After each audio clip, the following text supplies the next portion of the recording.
I am Hammad. और popular demand पे जैसे कि सब फरमाइश कर रहे थे कि हमें कंटेंट चाहिए, हमें सिर्फ स्ट्रक्चर से काम नहीं हो सकता। बहुत सारे लोगों के दिनों में क्वेश्चन होगा जिन्होंने बात शायद नहीं भी की कि हमें बनी बनाई खीर मिल जाए यहाँ पे। तो I just want to make one thing very clear कि सीएसएस ऐसा एग्जाम है कि आपका मुकाबला बहुत ज्यादा जबरदस्त स्टूडेंट्स के साथ है जो कि कंटेंट के लिए खुद बहुत ज्यादा रिसर्च करके मेहनत करके लेके आते हैं।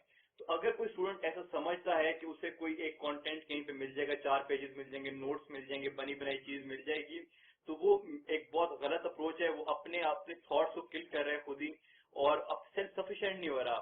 अगर मैं टॉपिक पे आपको कंटेंट दे देता हूँ तो मुझे नहीं पता कि उस टॉपिक पे क्या क्वेश्चन आएगा। अगर आपने खुद रिसर्च करके अपने नोट्स खुद बनाए होंगे और फिर स्ट्रक्चर मेरा फॉलो करेंगे तो आपके लिए ज्यादा हेल्पफुल रहेगा। तो अगर आप लोग सीएसएस के स्टूडेंट्स हैं, ये कोई मैट्रिक एफएस तो है नहीं कि जिधर आप लोग हर चीज शुरू से सिखानी चाहिए। तो मेरे ख्याल में आप लोग खुद काम करेंगे, खुद रिसर्च करके अपने नोट्स खुद बनाएंगे और फिर खुद टॉपिक पे ऐसे लिखेंगे तो ज्यादा बेहतर है। लेकिन क्योंकि आप लोगों की डिमांड थी तो जो बंदा तो सीएसएस क्वालिफाई करना चाहता है तो वो ये वीडियो यहीं पे बंद कर दे, आगे वीडियो ना देखे। बाकी सबके लिए ये वीडियो है। वन मोर थिंग कि कंटेंट मैं कैसे इकट्ठा करता हूँ वो 2-4 चीजें मैं भी आपको बता देता हूँ ताकि आप लोग उनको फॉलो करें। एक तो आप सारे सीएसएस के स्टूडेंट्स हैं, आप लोग डॉन जरूर पढ़ते होंगे। डॉन न्यूज़पेपर तो सबके लिए कंपलसरी होगा एक तरह से। Dawn is very important. Dawn आपने कभी भी नहीं छोड़ना। डॉन में भी फिर क्या पढ़ना है, जब आप अच्छा वेल रेड हो जाते हैं तो उसके बाद सिर्फ सारा डॉन नहीं पढ़ते, कुछ स्पोर्ट्स, बिजनेस एड, उसमें इन स्टेप पढ़ने की जरूरत नहीं होती। आप उसके अंदर सिर्फ इंपॉर्टेंट चीजें पढ़ें, टॉप न्यूज पढ़ें, लेटेस्ट पढ़ें, इंटरनेशनल न्यूज पढ़ें और ओपिनियन पढ़ें, अच्छे राइटर्स के ओपिनियंस पढ़ें। सिर्फ उसमें जो कॉन्स्पिरेसी थ्योरिस्ट हैं लाइक सीरियल अल्मेडा, आप उनको ना पढ़ें। आप सिर्फ अच्छे मुनीर अकरम के, जाहिद हुसैन के, साकिब शेरानी, मोहित यूसुफ, इनके आर्टिकल्स पढ़ें। तो यहाँ से आपका कंटेंट आता है। फॉर एग्जांपल मुनीर अकरम का एक आर्टिकल है, पॉवर्टी पे ही आर्टिकल है, डजन पॉवर्टी प्रॉब्लम्स, इस तरह का एक आर्टिकल है। वो पॉवर्टी को बड़ा अच्छा डिफाइन करता है। अगर आप अखबार पढ़ते हैं तो आपको कहीं कंटेंट की जरूरत ही नहीं है। डॉन के साथ फिर आप एक इंटरनेशनल न्यूज़पेपर जरूर पढ़ें। इंटरनेशनल न्यूज़पेपर क्यों जरूरी है, मैं क्यों समझता हूँ कि इंटरनेशनल न्यूज़पेपर जरूरी है, आप मुझे खुद बताएं कि आखिरी बार पाकिस्तानी अखबार डॉन में सीरियन क्राइसिस या मिडिल ईस्टर्न क्राइसिस पे कब कोई अच्छा आर्टिकल आया था? कभी भी नहीं आया, शायद 2 महीने पहले आया था। तो जो इंटरनेशनल इवेंट्स हैं वो कवर नहीं करते हमारे अखबार अच्छे। इंटरनेशनल न्यूज़पेपर पढ़ें, चाहे वो आप अपनी मर्जी से न्यूयॉर्क टाइम्स देख लें, वॉशिंगटन पोस्ट देख लें, गार्डियन देख लें, उसमें फिर आप इकोनॉमिस्ट देख लें। इकोनॉमिस्ट मैं बड़ा पसंद करता हूँ। इकोनॉमिस्ट के जो ये वीकली मैगजीन है इसको फॉलो करें। इसके आर्टिकल्स बहुत अच्छे होते हैं, बड़े सिंपल होते हैं, आपको आपकी राइटिंग स्किल्स डेवलप करने में बड़ा हेल्प करते हैं। उसके बाद आप और क्या कर सकते हैं, आप उसके बाद मैगजीन्स पढ़ें जो एफपीएससी के रिकमेंडेड मैगजीन है। उसमें जहांगीर वर्ल्ड टाइम्स का मैगजीन आता है, उसको फॉलो करें, बड़े अच्छे आर्टिकल्स होते हैं उसमें। फिर आप international magazine, foreign affairs follow कर सकते हैं। उसके अलावा आप डिप्लोमेट फॉलो कर सकते हैं। ये वो आर्टिकल जो मैगजीन्स हैं जिनको मैं बड़ी वेटेज देता हूँ। ये इसलिए मैं देता हूँ क्योंकि जो अखबार है उसमें जो चीज आती है वो अगले दिन ही चेंज हो जाती है, लेकिन जो मैगजीन है वो कंसोलिडेटेड डाटा होता है पूरे मंथ का, तो वो आपको ज्यादा हेल्प करते हैं। तो मैगजीन्स आर वेरी इंपॉर्टेंट। इसके अलावा फिर आप लोग यूट्यूब का बड़ा अच्छा यूज करें। यूट्यूब का अच्छा यूज करना क्यों जरूरी है? यूट्यूब का अच्छा यूज करना इसलिए बहुत जरूरी है क्योंकि जो हमारी विजुअल मेमोरी होती है वो हमारी रीडिंग मेमोरी से बहुत स्ट्रांग होती है। तो आप लोग अगर यूट्यूब को फॉलो करें, उसमें कुछ चैनल्स है, आरटी है, टीआरटी वर्ल्ड है, उसके अलावा बीबीसी है, बीबीसी की शॉर्ट डॉक्यूमेंट्रीज हैं। इस पे आप लॉन्ग डॉक्यूमेंट्रीज भी देख सकते हैं, शॉर्ट डॉक्यूमेंट्रीज देख सकते हैं। फिर टॉक शोज में चले जाएं तो हेड टू हेड है अल जजीरा का, very good show, very good talk show. Mehdi Hasan is a beautiful journalist, बड़ा अमेजिंग बोलता है वो, आप इसको जरूर सुने। इनसाइड रिपोर्ट है अल जजीरा का। उसके अलावा अप फ्रंट है, अप फ्रंट। उसके अलावा आप लोग छोटी डॉक्यूमेंट्रीज के लिए 5-5 मिनट के इश्यूज के, फॉर एग्जांपल इरानियन रेवोल्यूशन है, खुमीनी रेवोल्यूशन 1979, उसकी पूरी डॉक्यूमेंट्री बनी होगी। कैस्पियन रिपोर्ट के ऊपर एक चैनल है यूट्यूब पे, कैस्पियन रिपोर्ट, इसको फॉलो करें, आपके काफी सारे इश्यूज कवर हो जाएंगे। तो ये बेसिकली आपका कंटेंट है जो आप आर्ग्यूमेंट डेवलप करते हैं। ये वो चीजें जो आपने खुद करनी है। अगर तो मैं ही करके लेके आऊंगा तो वो एफर्ट तो सारी मेरी है और वो चीजें मुझे ज्यादा अच्छी तरह याद होंगी बजाय कि आपको। आप अगर खुद एफर्ट करके उनको डाटा कंसोलिडेट करेंगे तो आपको वो चीजें कभी भी नहीं भूलेंगे। मैं चाहिए आपको बताता रहा हूँ, स्विमिंग की तरह है। मैं आपको बताता रहा हूँ, आप खुद नहीं करेंगे तो आपको स्विमिंग नहीं आएगी। रोटी पकाने का जिस तरह तरीके है, मैं आपको बताता रहा हूँ कि रोटी ऐसे पकानी, जब तक आप खुद नहीं पकाएंगे, पहली बार शायद 14 कोने हो रोटी के, अगली बार 13 होंगे और आखिरी बार फिर एक गोल ही होगी वो। तो आप खुद जब तक एफर्ट नहीं करेंगे तब तक नहीं सीखेंगे। अपने आप को सेल्फ सफिशिएंट करें, क्योंकि हमें पता नहीं है कि ऐसे का सिलेबस क्या है और किस टॉपिक पे ऐसे आ जाएगा। ये बाकी सब्जेक्ट की तरह नहीं है कि पकी पकाई खीर यहाँ पे मिलेगी। आप लोगों ने खुद सोचना है, क्रिटिकल थिंकिंग, एनालिटिकल अप्रोच को अपनी एक्टिव करें। लेकिन क्योंकि अब बात हो रही है तो फिर हम बात करते हैं पॉवर्टी के ऊपर, कंटेंट है इस पे हम बात करते हैं कि सबसे पहले की पॉवर्टी होती क्या है। वर्ल्ड बैंक की डेफिनेशन है उसमें जो कि एक्सट्रीम पॉवर्टी को डिफाइन करता है कि anybody who is living under $1.90 per day per person is living in extreme poverty. ये डेफिनेशन वर्ल्ड बैंक की है, इसको सबको आना चाहिए। ये आपको विकिपीडिया से भी मिल जाएगी। फिर एक बात की जाती है कि is it a form of injustice, क्या ऐसा है कि ये हमारे पर्पसफुली डिजाइन की गई है, क्योंकि कोई भी गरीब जो होता है वो अपनी चॉइस से तो गरीब नहीं होता, उसके ऊपर किसी ने सुपर इम्पोज की है, ये क्या है, क्या ऐसे मसले मसाइल हैं। It seems like it is the biggest form of injustice. तो ये दो क्वेश्चन हैं बड़े पॉवर्टी के हवाले से जिनको एड्रेस करना जरूरी है। फिर एक और बात है कि पॉवर्टी सिर्फ एक जगह पे कंसंट्रेशन इसकी दुनिया में एक जगह पे क्यों है। एशिया में अगर आप देखते हैं, साउथ एशिया में आपको सबसे ज्यादा कंसंट्रेशन मिलेगी। पाकिस्तान, अफगानिस्तान, इंडिया, बांग्लादेश, ये वो कंट्रीज हैं जो दे आर नॉट रिच और यहाँ पे काफी पॉवर्टी है। तो ऐसा क्यों है कि इन एरियाज में ज्यादा, बाकी एरियाज में कम है। क्या ये डिजाइन की गई है? तो जब पॉवर्टी को हम देखते हैं तो ये कुछ क्वेश्चंस हैं जो बड़े जहन में आते हैं हमारे। पाकिस्तान के अंदर भी आप देखें तो कुछ बेल्ट है हमारी जो कि बड़े अच्छे, वहाँ पे लिविंग स्टैंडर्ड बहुत अच्छा है, लाइफ स्टैंडर्ड बहुत अच्छा है। लेकिन कुछ एरियाज ऐसे हैं, बलूचिस्तान है, सिंध, इंटीरियर सिंध है और सदर्न पंजाब है, जो कि relatively they are very poor और वहाँ पे बेसिक नेसेसिटीज ऑफ लाइफ भी नहीं है। तो ऐसा क्यों कि कुछ जगह ज्यादा, अगर तो पॉवर्टी से नेचुरल फिनोमेना, फिर तो इक्वली डिस्ट्रीब्यूट होना चाहिए। तो क्या ये मैन मेड है? तो इनके ऊपर ये आपको क्वेश्चन जब भी आप उठाएंगे, पॉवर्टी का टॉपिक उठाएंगे तो क्वेश्चन फौरन ज़हन में आते हैं। तो पॉवर्टी दूर करने के लिए बेसिक नीड्स क्या होती हैं? उसमें सबसे पहले भुट्टो साहब का नारा ज़हन में आता है कि जुल्फिकार अली भुट्टो ने कहा था रोटी कपड़ा मकान। तो आइडियली स्पीकिंग तो रोटी, कपड़ा और मकान जो है जिसके पास ये है तो शायद वो पॉवर्टी में नहीं है। लेकिन ये है ओल्ड डेफिनेशन। अब मल्टी डायमेंशनल पॉवर्टी की बात दुनिया में की जाती है कि अगर एक बंदा खाना खाता है तो कितना खाता है, कपड़ा है तो कितना है, उसके पास मकान है तो किस तरह का मकान है, उसके पास एजुकेशनल फैसिलिटी है, उसके पास हेल्थ की फैसिलिटी है। ये सब चीजें मिला के फिर अब मल्टी डायमेंशनल पॉवर्टी इंडेक्स बनाती हैं और अब दुनिया में ये नोशन ज्यादा सामने आ रहा है। और जो हमारे एसडीजीज हैं, सस्टेनेबल डेवलपमेंट गोल्स, उसका भी एक बहुत मेन एजेंडा है। पाकिस्तान में भी अगर हम पॉवर्टी, मल्टी डायमेंशनल पॉवर्टी की बात करते हैं तो इसकी जो परसेंटेज है जो who are still living under multi dimensional poverty index, वो भी 29.5% हमें अभी भी नजर आती है। अगर हम सिंपल पॉवर्टी की बात करते हैं, there are figures which exceed more than 40%।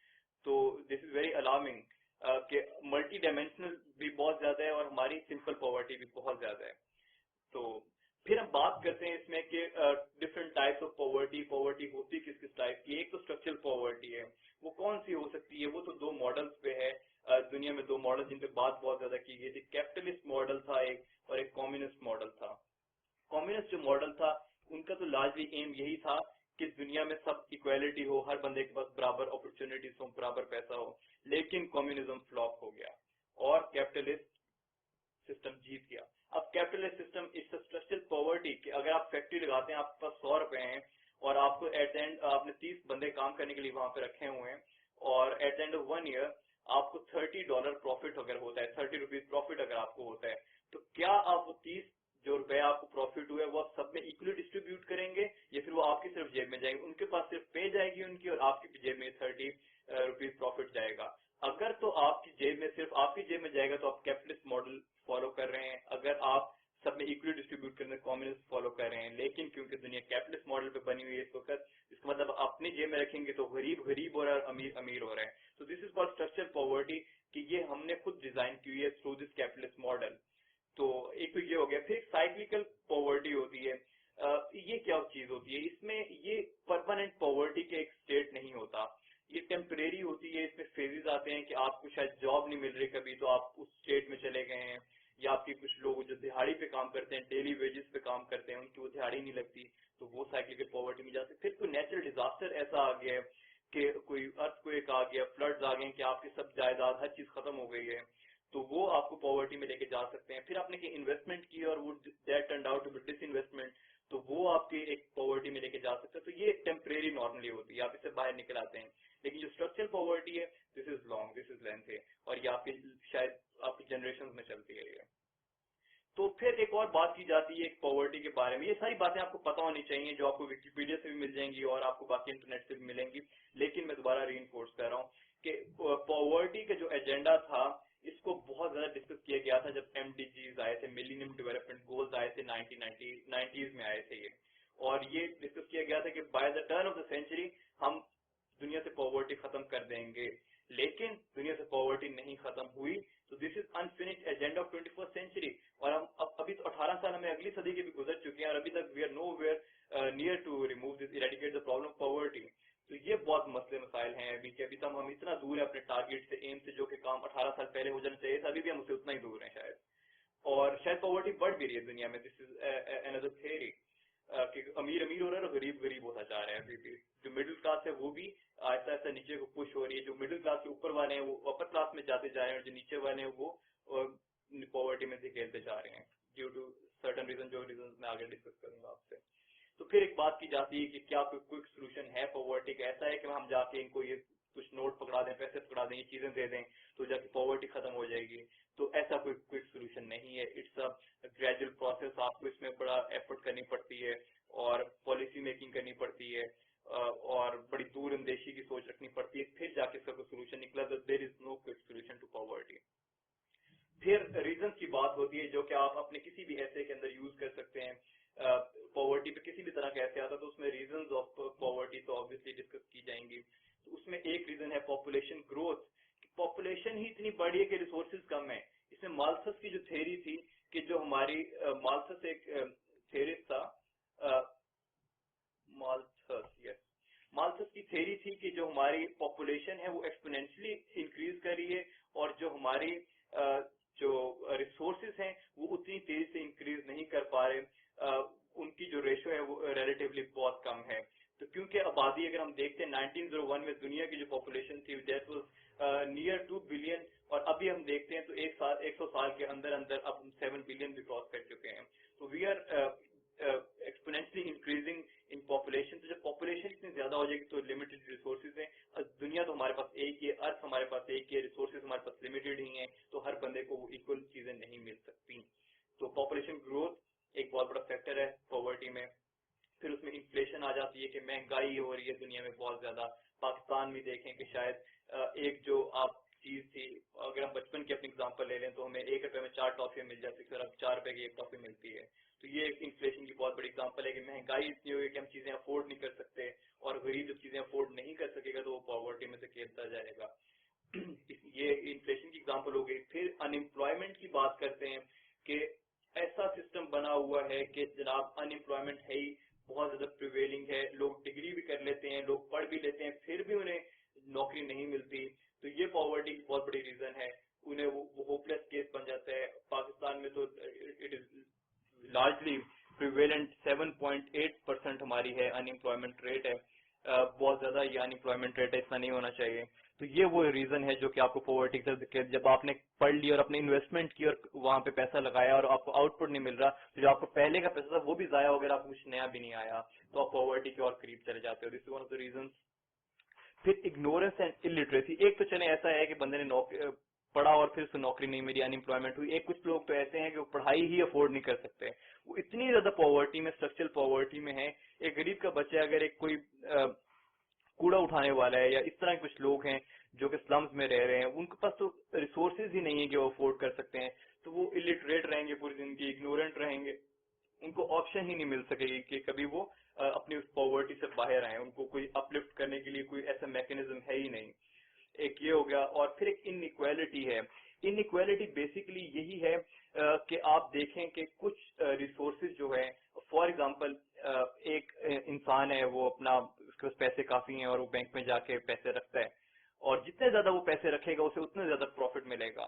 तो ये सिस्टम हमारे कुछ अजीब तरह से डिजाइन किए गए हुए हैं। इनइक्वालिटी इस तरह से बहुत ज्यादा प्रोग्रेसिव है कि जिस बंदे के पास बहुत ज्यादा पैसे हैं, बैंक उसे और पैसे देता है कि yes you have a lot of money, take more money.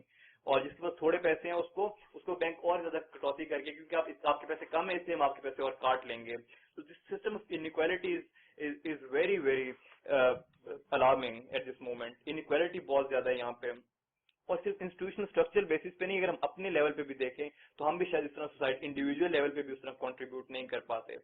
फिर एक और रीजन है वॉर, जंगें जो होती हैं, ये पॉवर्टी की बहुत बड़ी रीजन है।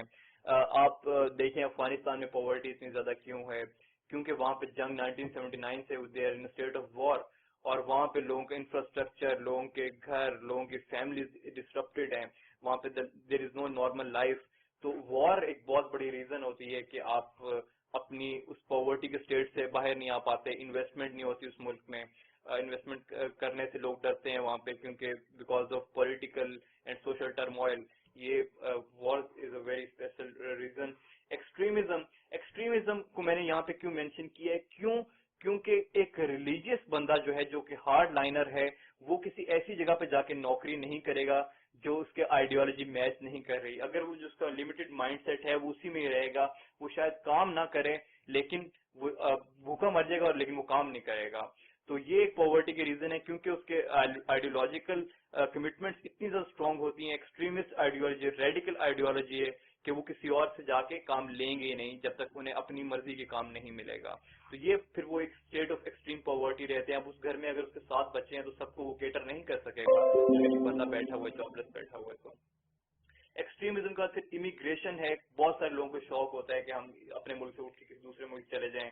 तो अब कनाडा की बहुत बड़ी एग्जांपल है, यूएस की एग्जांपल है कि वहां पे अर्बन स्लम्स बहुत ज्यादा हो गए हैं, लोग यहाँ से सब कॉन्टिनेंट से स्पेशली, और ईस्टर्न यूरोप से वहां जाते हैं, वेस्टर्न यूरोप और यूएस में, और वहां जाके इवेंचुअली क्या होता है कि उनको वहां पे उस तरह अपॉर्चुनिटीज नहीं मिलती, और वो अर्बन स्लम्स के कॉन्सेप्ट आगे के शहरों के अंदर भी जाके झोंपड़ियां बनी हुई हैं, और लोग वहां पे बड़े बुरे स्टेट में रह रहे हैं। तो इमिग्रेशन जो है आपको, क्योंकि आपको अपॉर्चुनिटी वहां जाके भी नहीं मिली, कंपटीशन बहुत ज्यादा है, तो आपको पॉवर्टी की तरफ से खेल रहा है ये भी। फिर एक और बात है कि डिस इन्वेस्टमेंट, कि आपके पास फॉर एग्जांपल 100 रुपया ही था और आपने रिस्क लिया जाके कि आपने वो 100 रुपया जाके इन्वेस्ट कर दिया, और क्या हुआ कि आपकी इन्वेस्टमेंट सारी डूब गई ड्यू टू सर्टन रीजन, चाहे आपकी बेवकूफी की वजह से थी या कोई किसी को आपको धोखा दे गया। तो सर्टन रीजन हो सकती हैं इसकी। तो आपकी आपके जो पैसे से जो जितने भी आपके पास थे वो आपने रिस्क लिया, और वो that turn out to be bad, और आप उसे फॉलो नहीं कर सके फिर, और आपके जो पैसे थे वो भी जाया हो गए। तो डिसइन्वेस्टमेंट एक बहुत बड़ी रीजन है। ग्लोबलाइजेशन, तो ग्लोबलाइजेशन की मैंने इसमें क्यों मेंशन किया, बहुत सारे लोग शायद इसे ना रीजन समझे। ग्लोबलाइजेशन इसलिए भी मेंशन मैंने किया है क्योंकि यूएस और वेस्टर्न कंट्रीज में जो लेबर है बहुत ज्यादा महंगी है। जब जो दूसरे मुल्क हैं, जो अंडर डेवलप्ड कंट्रीज से या डेवलपिंग कंट्रीज से लोग वहां पे जाते हैं, तो they are willing to earn less money for that same labour जो लोग वहां पे पहले कर रहे थे। तो उनको अपॉर्चुनिटी जॉब की मिल जाती है, और जो लोग वहां पे एग्जिस्ट कर रहे थे उनकी वो जॉबलेस हो जाते हैं। उसकी वजह से भी एक साइक्लिकल पॉवर्टी चल पड़ती है। आप उस एकदम आ जाते हैं स्टेट, क्योंकि आप जॉबलेस हो गए, आपके पास पैसे नहीं, आप उस स्टेट में आ जाते, पॉवर्टी के स्टेट में आ जाते हैं। तो ग्लोबलाइजेशन की शायद बहुत ज्यादा फायदे भी हैं, लेकिन ग्लोबलाइजेशन के ये नुकसान भी है कि अनएम्प्लॉयमेंट बढ़ाता है, और अनएम्प्लॉयमेंट इवेंचुअली पॉवर्टी लेके आ रहा है। उसमें फिर एक और बात है, बैड गवर्नेंस की बात है। रीजन बैड गवर्नेंस यहाँ पे मैंने क्यों लिखा है, बैड गवर्नेंस इसलिए क्योंकि हुकूमत की कुछ पॉलिसीज ऐसी होती हैं जो शायद सिर्फ मिडिल और अपर क्लास को केटर कर रही होती हैं, because they are looking for short term objectives, अपने वोट उन्होंने लेने होते हैं। तो बैड गवर्नेंस इस तरह की होती है कि इंफ्रास्ट्रक्चर पे ज्यादा डेवलपमेंट करें, ह्यूमन डेवलपमेंट पे कुछ पैसा नहीं लगाया जा रहा। तो bad governance is one of the main reason, specially in our country. फिर उसके बाद जो बाकी के जो कोड्स हैं वो मैं आपको नेक्स्ट वीडियो में बताता हूँ कि हम इसमें और क्या क्या चीजें मेंशन कर सकते हैं, वो उसके लिए आप नेक्स्ट